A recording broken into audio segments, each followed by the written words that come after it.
What up? What up? What up, everybody? It's your boy Jax Wild, the homeboy PG, the hustler. What's happening? What's happening? Man, How you been, bro? Chilling, man. Chilling. Just letting the days, just trying to do something productive every day. You know what I'm saying? Just let me put it like that. You know what I mean? Let the day be your guide, man. Once you put one foot in front of the other, bro, you're that much further along. Most definitely. Now, we did have a break last week. Most definitely. Yep. We didn't have a guest. I had some things going on, and I felt like it was a good time to do a pause because the things I had going on last week, it was actually wifey's birthday. So we went out, we celebrated with her. We're actually going out this weekend as well because I don't know if you've been watching the news, but here in North Carolina, we've been having what I would like to call a phantom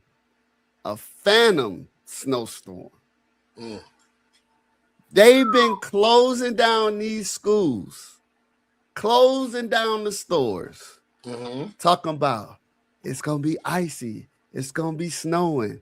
And we ain't get a lick of snow, bro. A lick of snow. We've been closed down since Friday.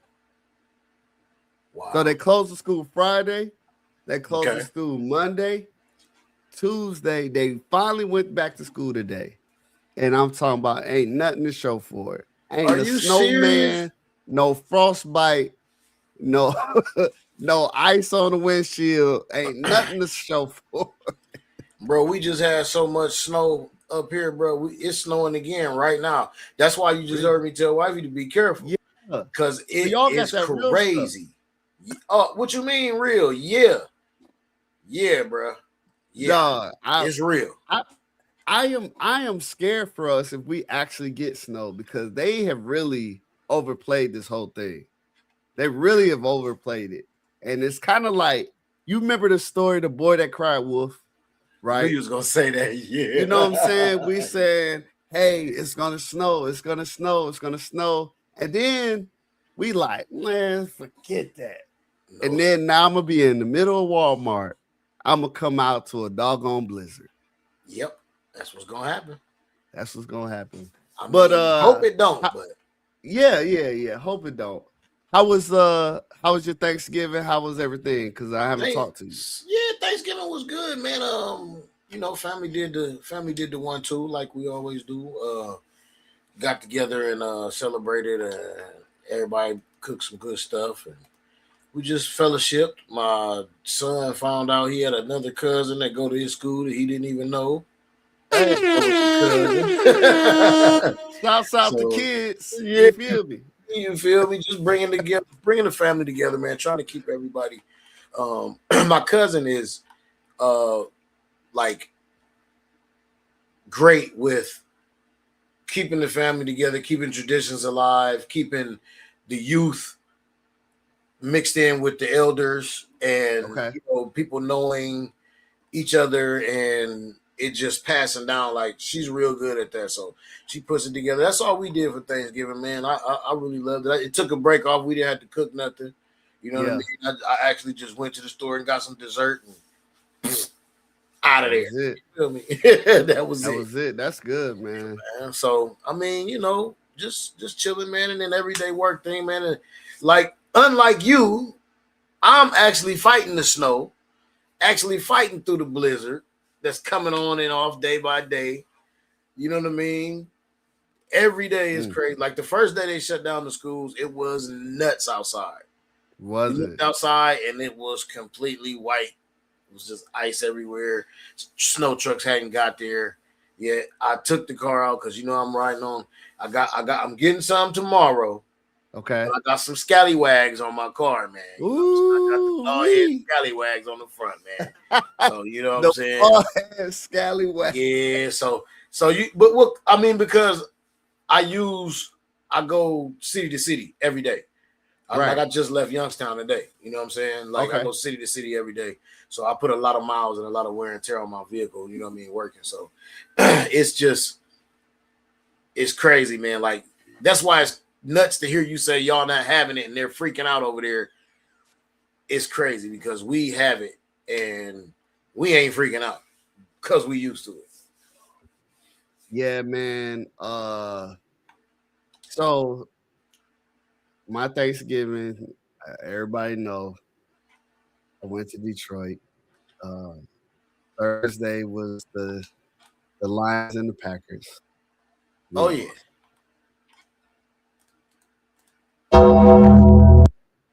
Then Friday went to the Magic and the Pistons, and we lost.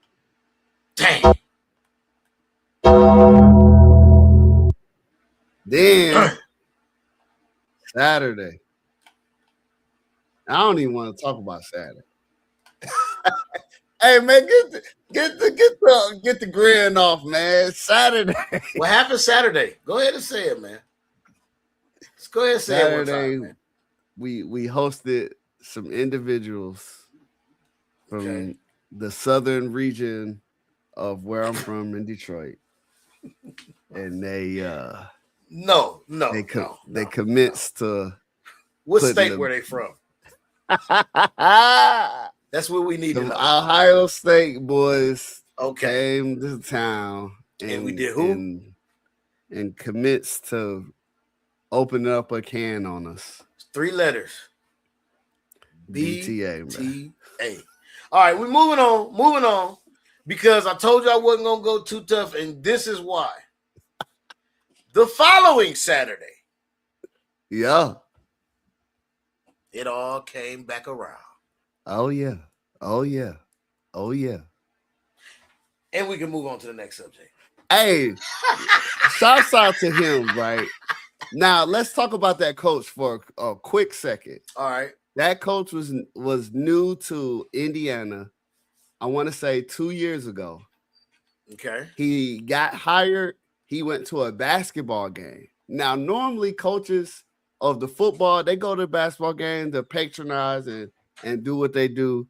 But he decided to grab the mic and was like, we don't like Ohio State. We don't like Michigan State. We here and we gonna win. And then he told everyone to Google him because he's a winner. And then he went out. Now that is something where you really gotta have, like, that's something like you talking crap across the table because you know you got the big joker. And the little joker already played, the deuce already played. So you know we only need one more book. He got that mug tight to chest because he knew he had something. And he went out there and put together a perfect season. Shouts out to them in Indiana. Big Ten. So we still got rep Big Ten. But dang. But I really thought y'all had them. Indiana. I didn't, I thought y'all had them. Y'all had them in the bag, but gotta be a little quicker than that. Quicker than that, man. It's hey, it is what it is, man. It is what it is. But y'all still in the playoff. They still in the playoff. So maybe there's a scenario y'all meet up at the end. I don't know. The way the brackets is, y'all wouldn't meet back up. I haven't looked at it lately. I don't know. I gotta look at it. Yeah, I gotta do the same thing. I gotta check it out to see. Yeah. But it's nuts, man. I that's why a lot of times, I like it. Everybody, I like my sports and all that, but I don't get too deep into it and I don't waste a lot of money. You know what I'm saying? Because like those things, and sometimes we was just talking about video games before we started. Sometimes, like I like to play the sports games and stuff, but sometimes, I like to play it on my own accord. Like the online going back and forth with people, that's cool. Yeah. But like you just said, man, you don't want to hear me talking mess, especially when we know I got to get feelings gonna get hurt. Yeah, already. Yeah, we know feelings gonna get hurt. We from a different era. We can talk that talk, man. These kids don't know yet, man. But they finding out. These youngsters finding out. Yes, sir. But what's going on, man? I see you got the W up there, man. Shouts out to W, man. W, the sponsor of the show, want to give them a quick shout out before we move to our guests? Oh yeah, most definitely. We got you. We got a busy man up today. We got a busy man, busy individual now. We got something busy special. Individual. W, man, W. For y'all. You already know, man. W energy drink, man. All natural energy. You know what I'm saying? No jitters, man. Come check it out, man. PG, go ahead and put PG to Hustle at the end. And get 10% off the whole kit and caboodle, man. You feel me? Yeah, feel me. And then also, did you get the picture yet? Did you put it? I got the picture. I'm about to load it up right now. Load it up. Go to the okay. So we told y'all last week. We've been telling y'all. No, we told y'all last month that we are going to give y'all some stuff, some new merch at blackmoneymedialive.com. The ugly Christmas sweater is here. Let's go. The Redeployment Podcast ugly Christmas sweater is out now for purchase. Hurry up and grab it down. Put the rush on it. Get it before Christmas. Wear it on Christmas Eve. Wear it to the Christmas party. Yes, sir. Let them know you support Redeployment Podcast, man, and all the veterans, man, and all the active duty members that's out there, man, and show your support, man. Yes, sir. Yes, sir. Yes, sir. So yeah, I appreciate that, man. Look, we got a real one for y'all today. Come on. So, I've always talked about my life in 3 or 4 different levels. The initial level, my first base was Turkey, Insulate, Turkey, where I have never left the U.S. for more than a week. And I was now stationed in Turkey.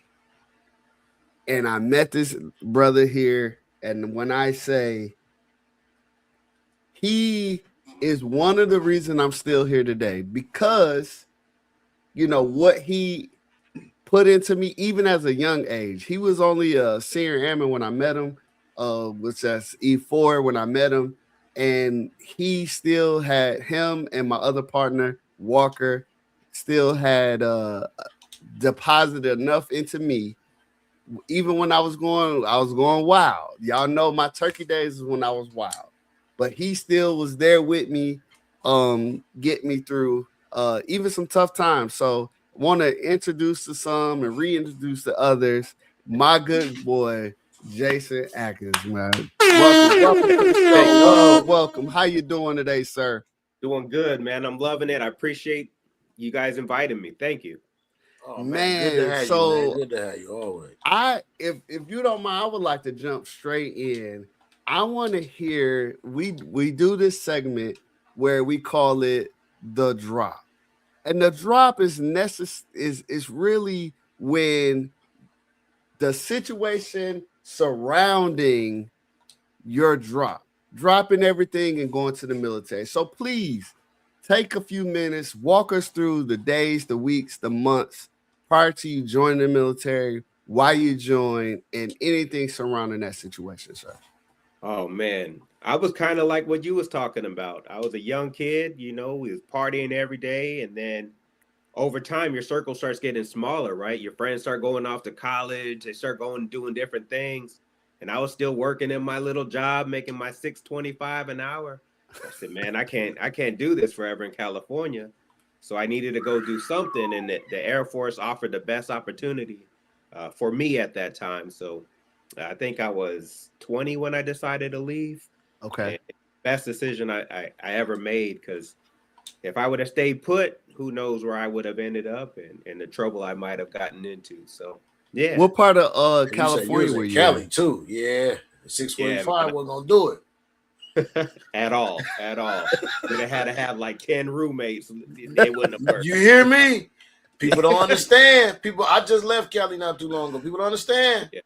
Oh, yeah. Yeah, I grew up in a little town called Seaside, California. It's right outside of Monterey Peninsula. Okay. So during that time in the late 80s, early 90s, you know, you got gang violence, all those different things going on. And so, yeah, it was normal life for me. But looking back at it, it's somewhere that you had to get away from or you kind of get stuck. And so, yeah, a lot of people didn't make it out. So when you went into the military, where was the military like present in your high school where you chose the Air Force? Did you know somebody in the Air Force, or why did you choose the Air Force? Oh yeah, so several of my friends and family members they joined. My father was Army. Grandfather Okay. before that was Army. So I originally made my first stop to the Army recruiters. I let them know that I wanted to do it myself. Went off to work, came back home. And my dad was like, "Hey, the Army recruiter is at the house." I said, "What do you mean?" Told him I want to do it myself. So after that, I went to the Air Force, and best decision I ever made. Wow. Yeah. Off the initial, what kind of jobs and stuff did they offer you? Like a lot of people we talked to, and I pray you wasn't one of the ones, but a lot of people come in that open general situation and we boo them off the stage. But what did you do? Oh yeah. So they got me not open general, but open admin. And Okay.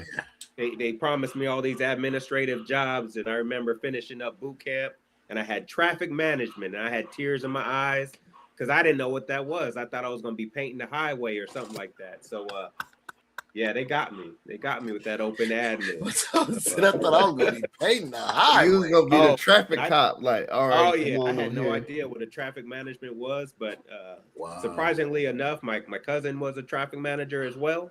So nice. He said, "Oh yeah, you're kind of like UPS." I said, "Okay, well, I don't really want to work UPS either, but it turned out good." Right. It turned out good. Now, you were able to make it to the top of the food chain, bro. So I met you in what was that, 2002, end of 2002 into 2003. Yep.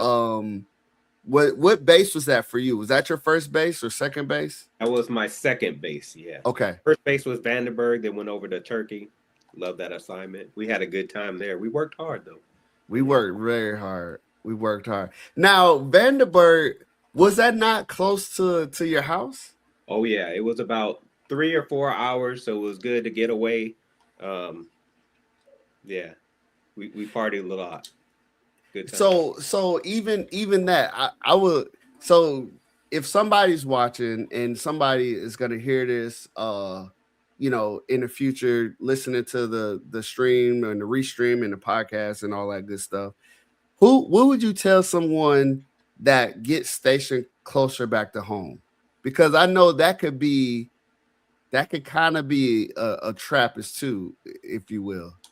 It can be a distraction if you are not focused on what you wanted to do in your life, right? And so for me, being a little bit older, I knew I wanted to go to school. I knew I had things I wanted to accomplish, and I knew I didn't want to get trapped in the city. So it was good to go back and visit, say hi, mom and dad, stuff like that. But it was far enough away that I wasn't there every day, if that makes sense. Oh, okay, yeah. Good. You say because every day would have been crazy, huh?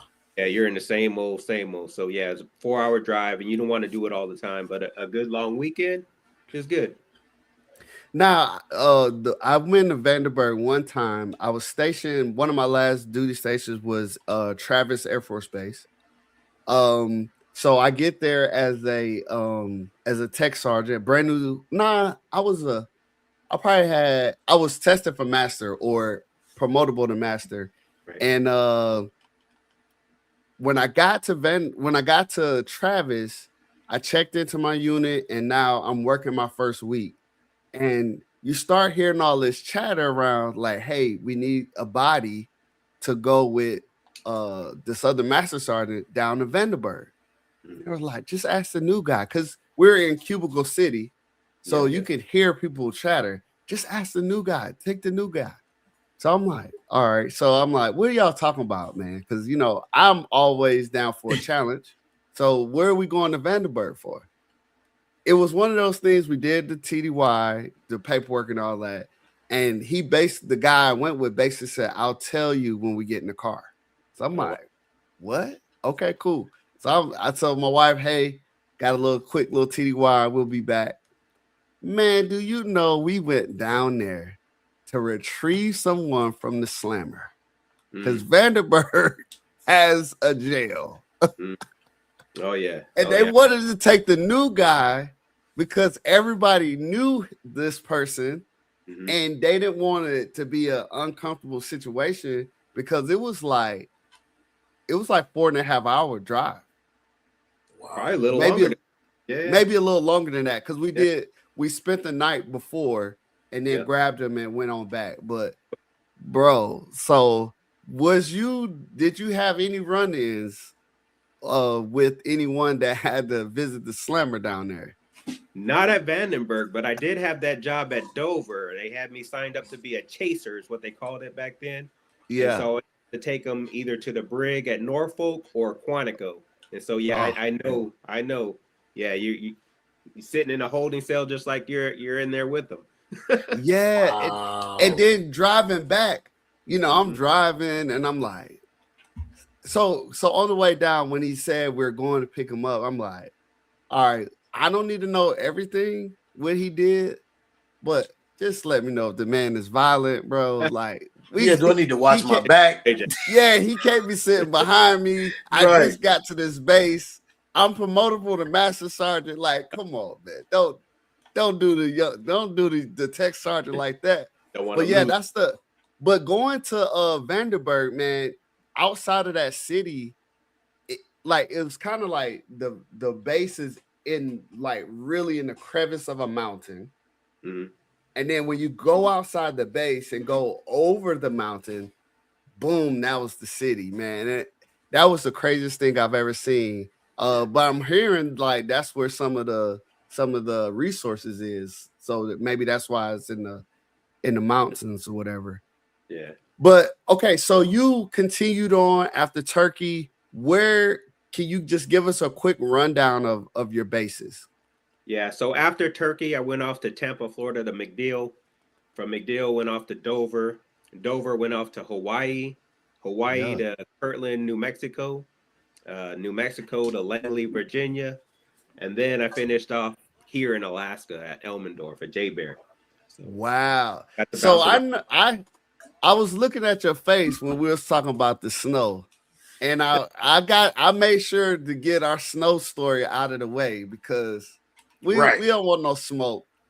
Facts. What y'all dealing with right now? Just give us a glimpse of what you're dealing with right now. Believe it or not, we don't have no snow either. There's no snow. Really? We just had a hurricane-like winds for the past 4 days. So about 100-mile-an-hour gusts.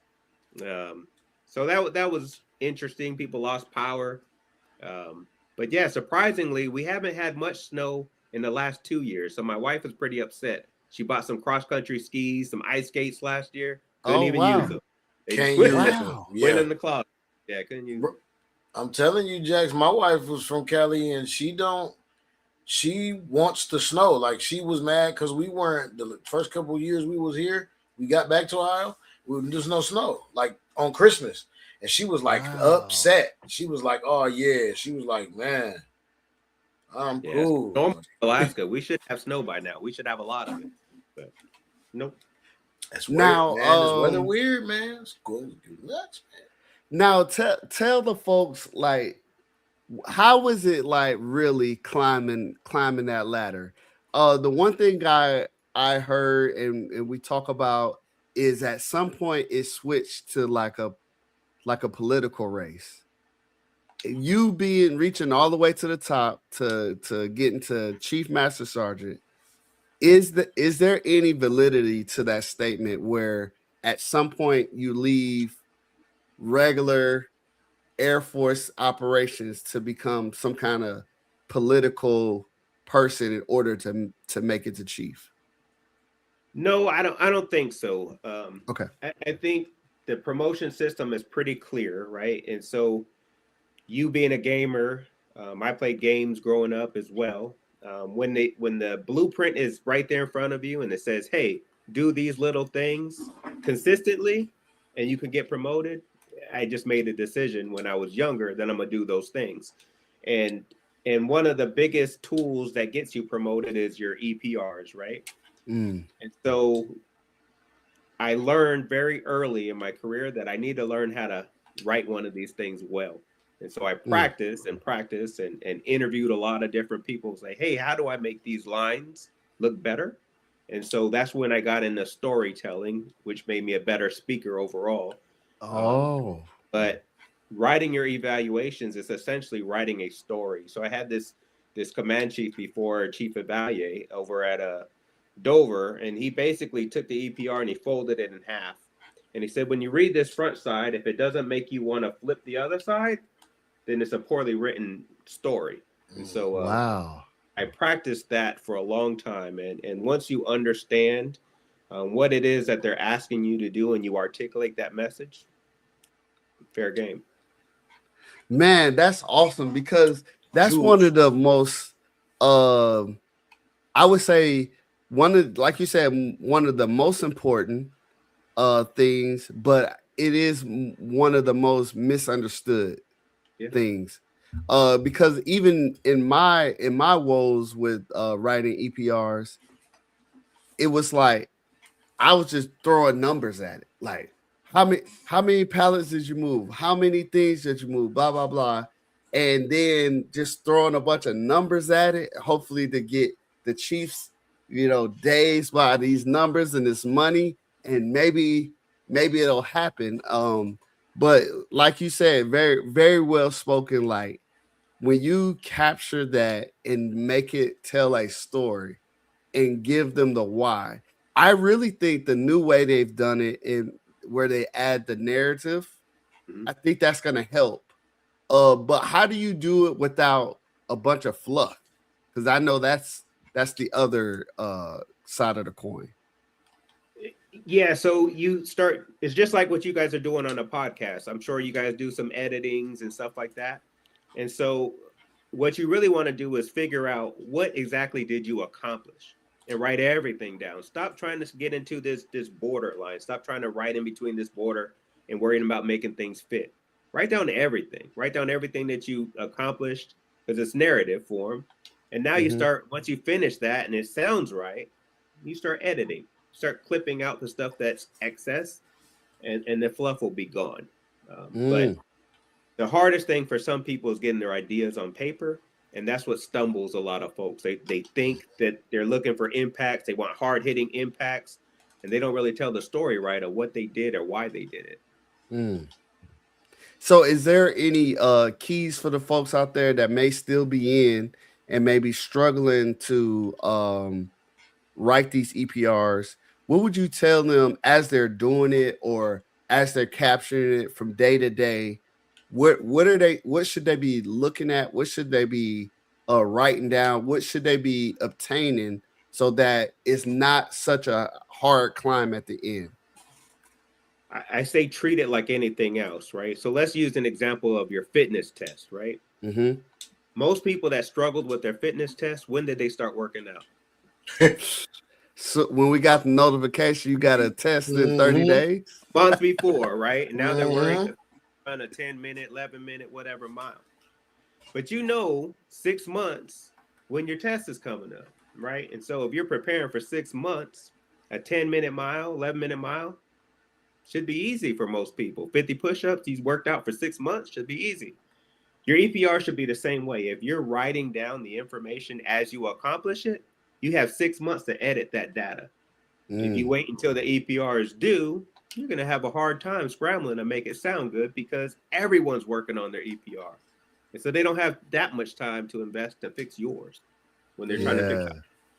And so work on it for 6 months or 1 year when you know you're accomplishing those things, just like when you're working on a fitness test. Don't wait till the last minute. That's what I'll tell every senior NCO. Jump on it when you do it. While it's fresh on your mind, you know all the details. Then you can fix it. That part's easy. Now, when you as you're coming up, and as you went from supervisor to lead to shift lead to superintendent, for your guys, are you telling them to write their own, or are you one of the ones that give me the data, I'll write it for you? Like, when does that coin kind of flip? Because some say write your own, some say let your supervisor write it for you, because that's in the book. Like, what style did you do for yourself, and what style do you tell were you telling your subordinates to do? I used to tell them to have a 1206 on their computer, and they should be writing frequently, because it's easier for me to figure out what you did after you present it to me than trying to decipher a poorly written bullet, if that makes sense. Yeah. And so if you're capturing the data, I don't care how you write it, just capture the data, and then I could clean that up for you. But if you send me a bunch of stuff that, hey, I went and volunteered at the SPCA for 22 hours, and that's all you say, then I don't really know how to fix that, right? Okay. But if you've brought that to me when you did it, then I can ask you some specific questions on, well, how many animals were at the SPCA? How many people were there with you? And start elaborating on that. And so, I recommend, because it's your career and no one cares more about your career than you should be working on your own stuff. And then you present it to your supervisor, who then puts it into the right format and polishes it up for you. It's not your job to write your EPR, but it is your job to provide the information. Wow. That's awesome. That's awesome. I really appreciate that. Just hearing you talk about that reminds me of the first time we met. And the first time we met, I landed in Turkey, let's say about 8:30 on a Friday night. I get to my room, my sponsor dropped me off in my room, and I'm hearing music and laughter and all that through our shared bathroom to the other side. So I make my way over there. I said, it's 8-9 o'clock p.m. It sounds like they're having a good time. I'm gonna go see what's up. So I go over and I introduce myself. I say, hey y'all, my name is Jay. I just got here.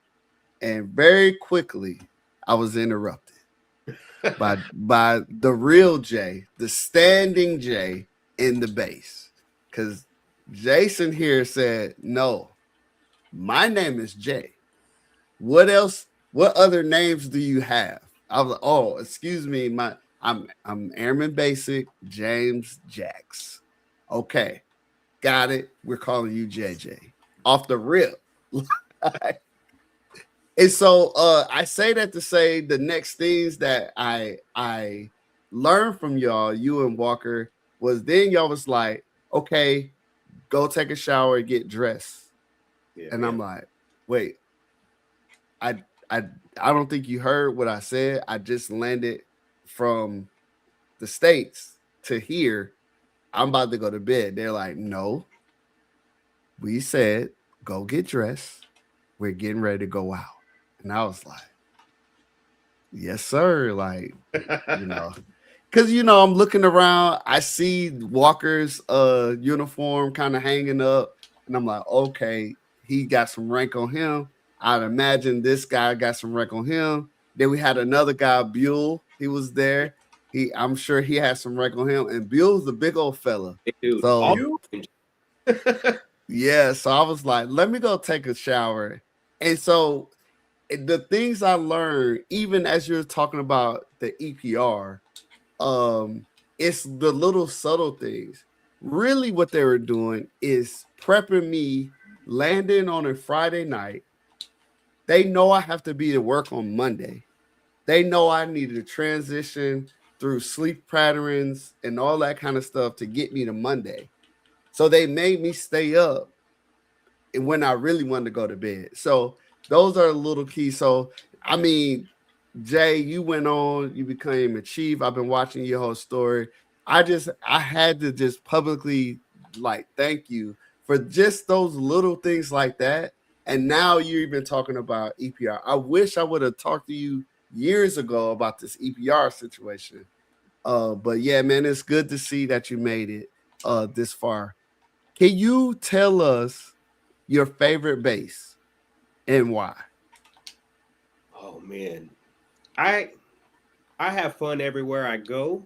Okay, but we did have a blast in Turkey. That smile JJ got, I mean, it was there in Turkey. Wild and crazy. If I don't want to tell all the stories, but if you've never seen someone do a drive-by with gummy bears and hot tamales or whatever he was throwing at people, we was driving to this place called Alanya. It's probably maybe 6 hours from Insula. So they got these people. We go through these cities, and they got these people. They're either walking or riding a bike, and JJ hanging out the back, humming these gummy bears. I don't know where it was hitting these people in the back of the head. Yeah, he was a joker even back then. So I've never seen someone do a drive-by with a gummy bear until we went to Turkey. So we had a good time there. Yeah, we had a ball. We did a lot of. Do you remember, Jay? Do you remember going to the movies in a jersey, like a NBA basketball jersey, and everybody thought we were in the NBA? Oh, they're taking pictures with us. We was the same way with our flag football team. So our flag football team, we won 3. The team that I wasn't there that long, but we won 3 back-to-back base championships. So every time we went to this club there, what was it? I can't forget the name of it. But every time we talking about out in the alley? The alley, yeah. Every time we went, we showed up in the opposite jersey. So we had a home game, we showed up in away jerseys. Wow. In the club, like we were doing something. But yeah, we were letting everybody know we was the base champs. Yeah, man, that was some good times. And so I asked you those stories because now you have started a speaking career where you're telling these stories. So how did this come about? Yeah, so when you leave the Air Force, I don't think a lot of times we're prepared to leave, right? We get this idea that we're going to get out and there's a ton of civilian companies that are looking for us.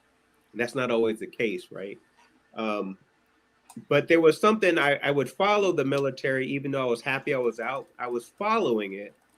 And what really bothered me is when you hear about suicides and you hear about the sexual assaults and you hear about all these things, and I would often get frustrated and be like, man, what are we doing about it? What are we doing about it? But then I had to sit back and think and say, hey, man, we includes you. It includes me. And I wasn't doing anything. And so I knew I needed to do more. And so Ignite Your Fire is an opportunity for people to get on stage and share their hard times, their traumas, their triumphs, and kind of share that story because someone else listening can be motivated by that and overcome what it is that they're going through. And maybe they won't take their own life. And so if we can avoid that, then it's a win. Man, and on top of that, you're able to author a book.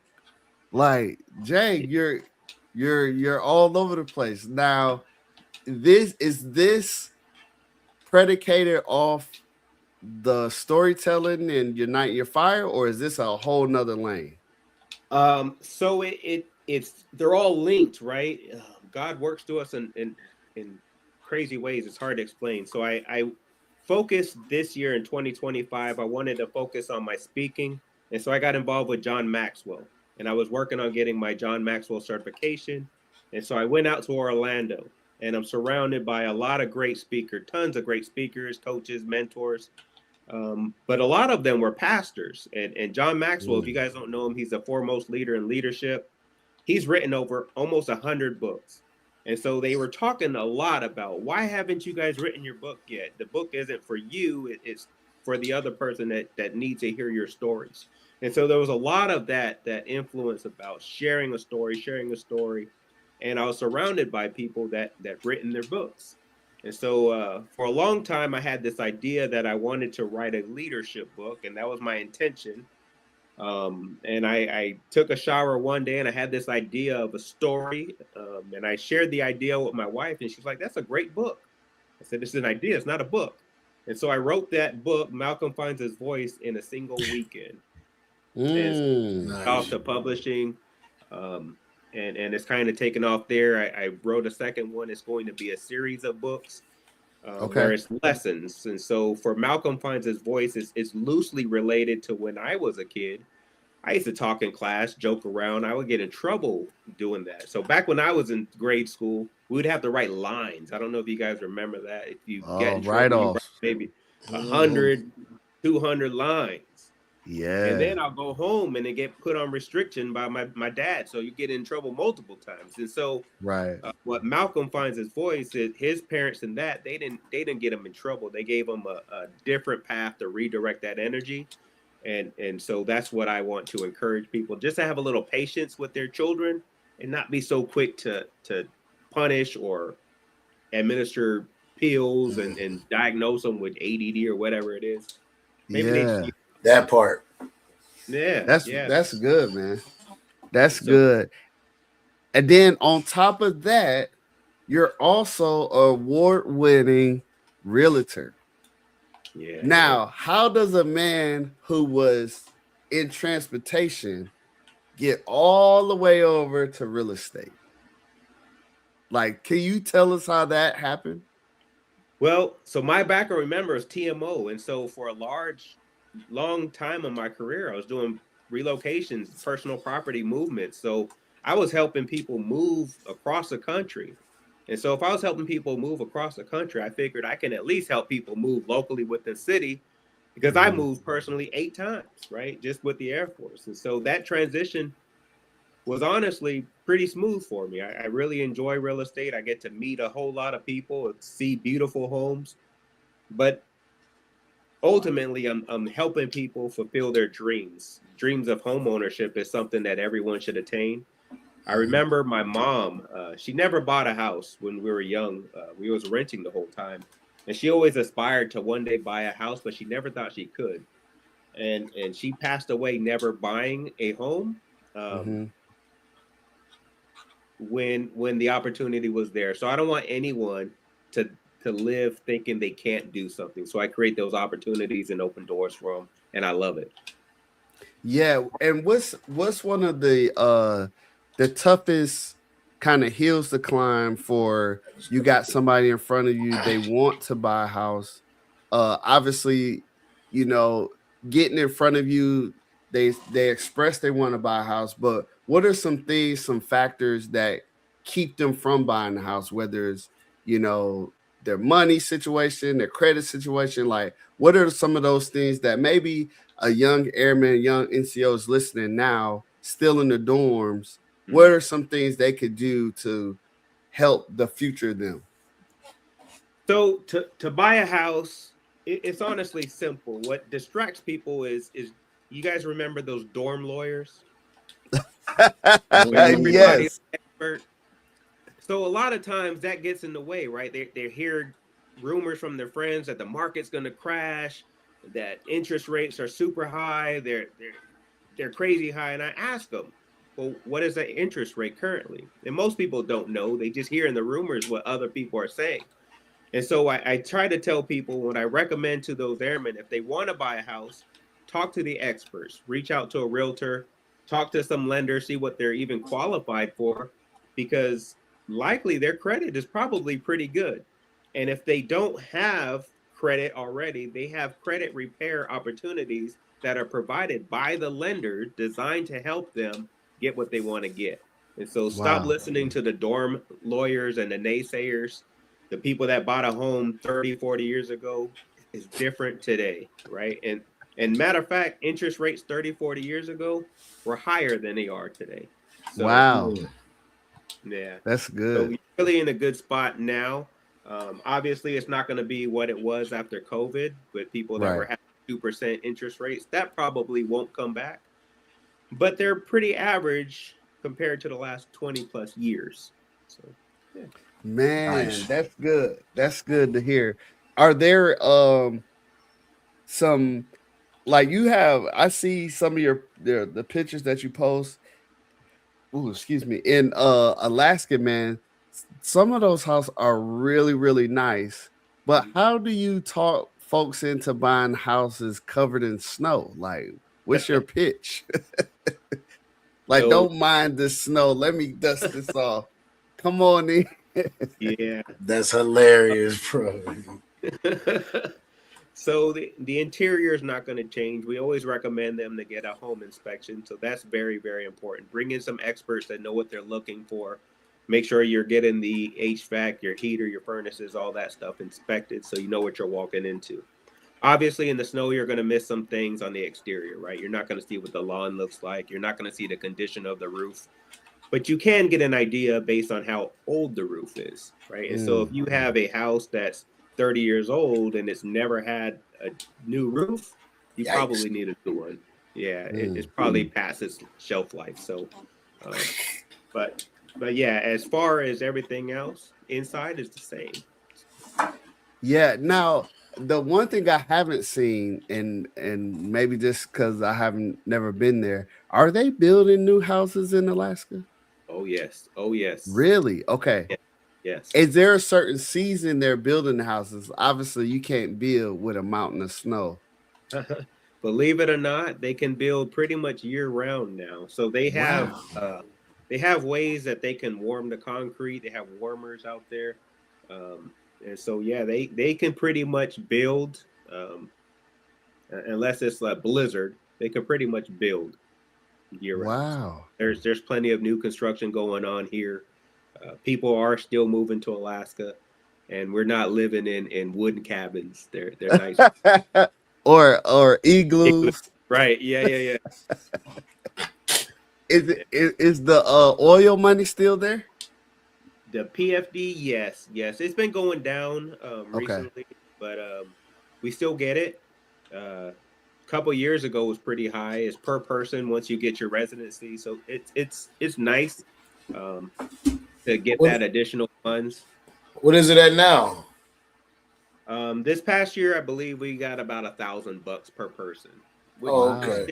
So I'm glad we got somebody actually here saying it, because it's so many misnomers to that people that's not from Alaska tell you. They tell you, oh, it's 5 bands. Oh, they give 6 bands to come live up there. It's 20,000. They give no $1,000, and that's about right. That sound about right. I was gonna say that's a lot of money to be giving $5,000-$6,000 to give somebody just to live. Like, they not that desperate for you to live there. Historically, it could have been. After COVID, the most we got, I believe, it may be round about $3,500 per person. That was nice. No, that's pretty cool. That's cool. And there's some pretty large families in Alaska. So if you're a family of 5, 6, that's pretty good. Yeah. Yeah. Okay. That's pretty nice. So, other than public speaking and writing books and selling houses, what are some of your how do you relax? How do you chill? Like, because the reason I ask this is because we see our chief master sergeants in all kind of meetings, all kind of stuff, and when they get out of the military, they still are very high functioning and getting out and getting about it. What I don't see a lot of is chiefs relaxing. Mm-hmm. And we just seen you set up the speaking thing. You wrote a book. You're selling houses. What does Jason do to relax? So you have to schedule that in. When you're an entrepreneur, it's very important to build your calendar, right? Schedule some time, because in real estate, you're really on your client's time most of the time. So you have to schedule some time for yourself. And so making sure that you're exercising, I'm trying to be conscious of making sure I'm doing some fitness in the morning. I ride my little Peloton bike. And then in Alaska, if you're not fishing, you're missing out on a lot. Oh, I had no idea that there's 5 different types of salmon here. And so in the summer, you're pretty much chasing the salmon. That's a fun time. Everyone loves to fish. I've never fished until I came to Alaska. Wow. And then in the winter, my favorite thing to do in the winter is ice fishing. I know a lot of people think that's crazy, but I set up my tent. I got 2 heaters pumping, and I'm fishing even through the winter.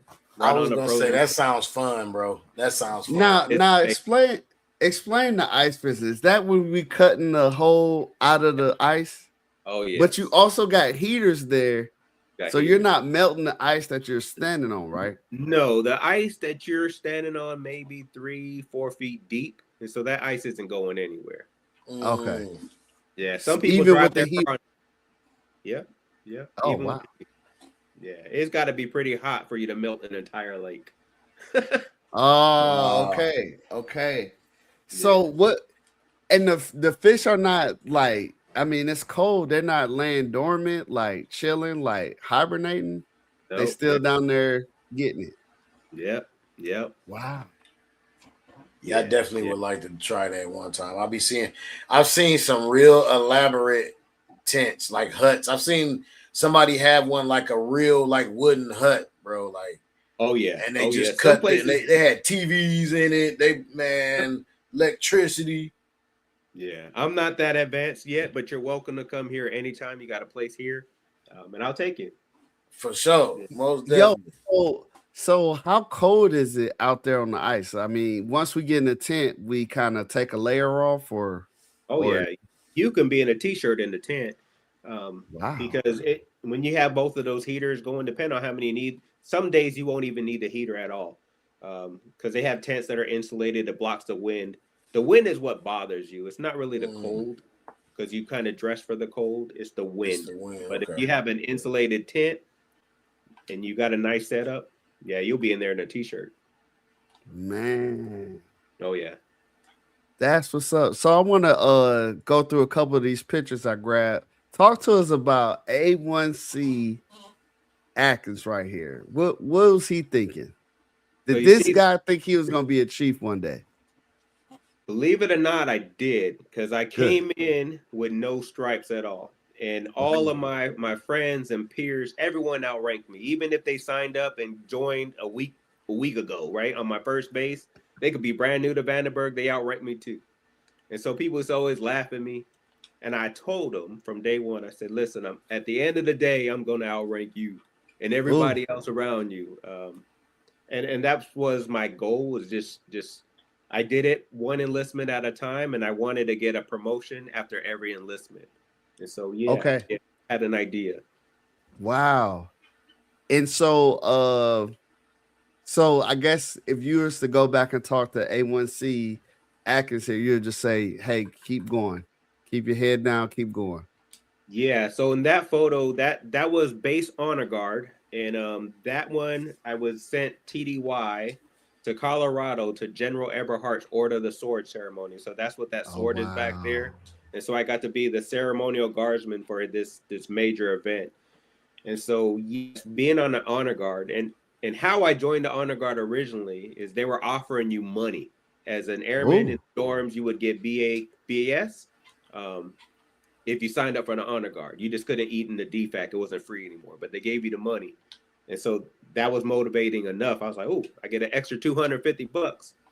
But I was surrounded by some wonderful people. Many of the people that was on our honor guard team retired as chiefs, that saw something in me at that time that motivated, mentored me to believe it, right? A lot of times you just talk and say, oh, I'm going to be a chief, but you don't really believe it until another chief or another person who's going to be a chief tells you, yeah, you're going to be that. Just stay on this path. So. Wow. Then we got Stay this down guy. till you come up. Yeah. Now, so I believe everybody takes a picture with somebody and it means something to us. So who is this young man here is this your chief? This your retirement ceremony, correct? That is. And so that person grew up with me from Monterey, California, right? Wow. He's actually now, I believe, a police captain out in California, San Jose. And so, we kind of watch each other's paths grow. He's one day going to be a police chief. I could see that. So wow. So y'all, obviously y'all stayed in contact your whole career, huh? Mm-hmm. Yes, sir. Man, that's awesome. And then we got these young, lovely ladies here. Yes. That's my mom there on the right. So she passed away a few years ago on December 9th. Oh, man. Wow. So, yesterday was a tough day for me. But, yeah. Here, my daughter. Condolences, man. Condolences. Yep. Thank you. My daughter's now in college. She's 21 out there in Tampa, Florida.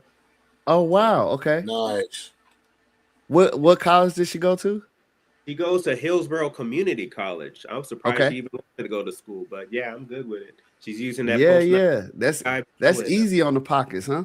Oh yes. And, she got daddy a little upset earlier. She changed her major when she was almost done. She was doing graphic design, and then she decided she wants to do theater art. So that's what she's doing now.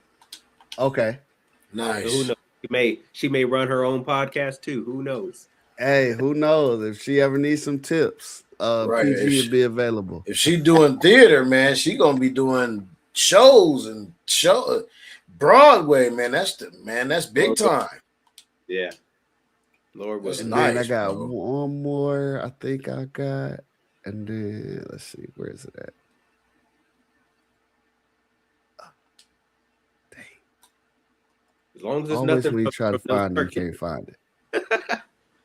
Always when you're trying to find it, you can't find it, but that's cool. Right. Yeah. So, hey Jay, I want you to take the next few minutes and tell us where we can find you. Tell us what you got coming up. Tell us all the things we need to know to follow Jason in your journey.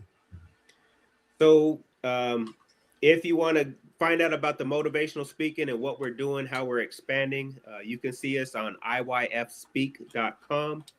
I'm on Instagram at Inspired Homes, J. Adkins Inspired Homes, Facebook. And so, yeah, I'm all over social media. I'm loving staying involved with different people, but I just love to encourage those of you guys that are still serving. That transition to civilian life is real, man, and it's going to surprise some of you. But just stay focused, talk to your friends, talk to your mentors, stay in touch with them, and you'll pull through it. Yeah, man, Jay, appreciate that. Nice. The one thing that I have to ask, like, you were doing some motivational Mondays, yes, on TikTok. Mm-hmm. Are you still running that series? No, I'm going to be starting something new going on in 2026. Okay. It was just very time consuming to try to set something up, and so yeah, the things that I've been doing just kind of got away from me. So writing the other books and whatnot. So I do have a new series that's going to be coming out starting in January. I'm excited to unleash that once we it's going on all social platforms, or? Yes, it'll be on Facebook, TikTok, Instagram. Yes. And it'll probably be on YouTube too. So I'll let you know. Okay.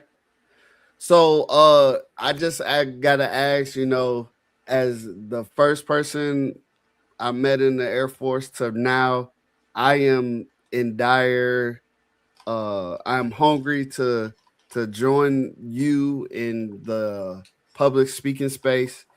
Is there just any basic advice you can give to myself or anybody else that's in this space that wants to be in front of people, that wants to speak, whether it's doing the daily speaking on Facebook, running a series, or talking at church? Like, what would you tell us to do? Because I mean, we're out here, we're ready.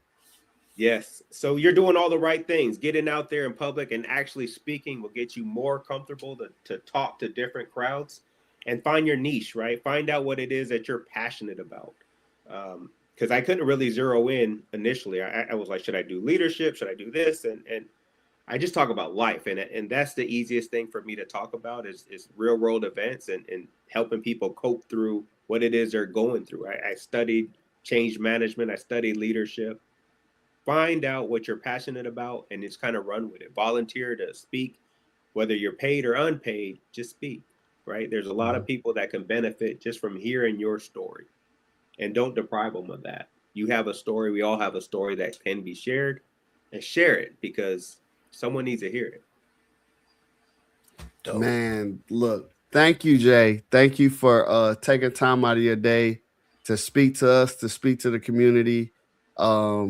I wish you all the best. I'm still watching, and hey, maybe one day I could fly out, do some ice fishing, and maybe I can get on one of the series. Absolutely. To ignite your fire.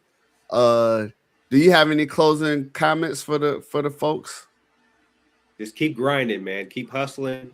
stay focused on what it is that you want to accomplish.